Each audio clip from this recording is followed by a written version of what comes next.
இன்றைய முதல் வாசகம் திருத்தூதர் பணிகள் நூலிலிருந்து வாசகம். அதிகாரம் 11 வசனம் 21 முதல் 26 முடிய, அதிகாரம் 13 வசனம் 1 முதல் 3 முடிய.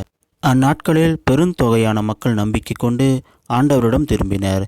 இந்த செய்தி எருசலேம் திருச்சபையினர் காதில் விழவே அவர்கள் பர்னபாவை அந்தியோக்கியா வரை சென்று வர அனுப்பி வைத்தார்கள். அவர் அங்கு சென்றபோது கடவுளின் அருஞ்செயலை கண்டு மகிழ்ச்சி அடைந்தார்.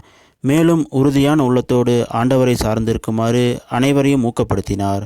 அவர் நல்லவர், தூய ஆவியால் ஆட்கொள்ளப்பட்டு நம்பிக்கை நேர்ந்தவராய் பெருந்திரளான மக்களை ஆண்டவரிடம் சேர்த்தார்.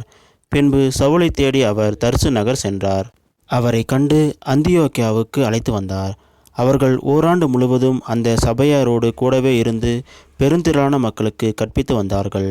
அந்தியோக்கியாவில்தான் முதல் முறையாக சீடர்கள் கிறிஸ்தவர்கள் என்னும் பெயரை பெற்றார்கள். அந்தியோக்கியா திருச்சபையில் பர்னபா, நிகர் எனப்படும் சிமியோன், சீரோன் ஊரானாகிய லூக்கியு, குறுநில மன்னன் ஏரோதுடன் வளர்ந்த மனாயின், சவுல் ஆகியோர் இறைவாக்கினர்களாகவும் போதகராகவும் இருந்தனர். அவர்கள் நோன்பிருந்து ஆண்டவரை வழிபடும்போது தூய ஆவியார் அவர்களிடம், பர்னபாவையும் சவுலையும் ஒரு தனிப்பட்ட பணிக்காக நான் அழைத்திருக்கிறேன், அந்த பணிக்காக அவர்களை ஒதுக்கி வையுங்கள் என்று கூறினார். அவர்கள் நோன்பிருந்து இறைவனிடம் வேண்டினார்கள். தங்கள் கைகளை அவ்விருவர் மீதும் வைத்து திருப்பணியில் அமர்த்தி அவர்களை அனுப்பி வைத்தார்கள். இது ஆண்டவர் வழங்கும் அருள்வாக்கு. இறைவா உமக்கு நன்றி. இன்றைய நற்செய்தி புனித மத்தேயு எழுதிய நற்செய்தியிலிருந்த வாசகம். அதிகாரம் 5 வசனம் 33 முதல் 37 முடிய. அக்காலத்தில் இயேசு கூறியது, பொய்யானை இடாதீர், ஆணையிட்டு நேர்ந்து கொண்டதை ஆண்டவருக்கு செலுத்துவீர் என்று முக்காலத்தவர்க்கு கூறப்பட்டிருப்பதை கேள்விப்பட்டிருக்கிறீர்கள். ஆனால் நான் உங்களுக்கு சொல்கிறேன், ஆணையிடவே வேண்டாம், விண்ணுலகின் மேலும் ஆணையிட வேண்டாம், ஏனென்றால் அது கடவுளின் அரியணை.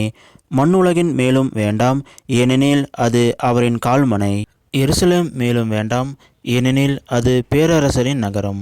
உங்கள் தலைமுடியின் மேலும் ஆணையிட வேண்டாம், ஏனெனில் உங்கள் தலைமுடி ஒன்றையேனும் வெள்ளையாக்கவோ கருப்பாக்கவோ உங்களால் இயலாது. ஆகவே நீங்கள் பேசும்போது ஆம் என்றால் ஆம் எனவும் இல்லை என்றால் இல்லை எனவும் சொல்லுங்கள்.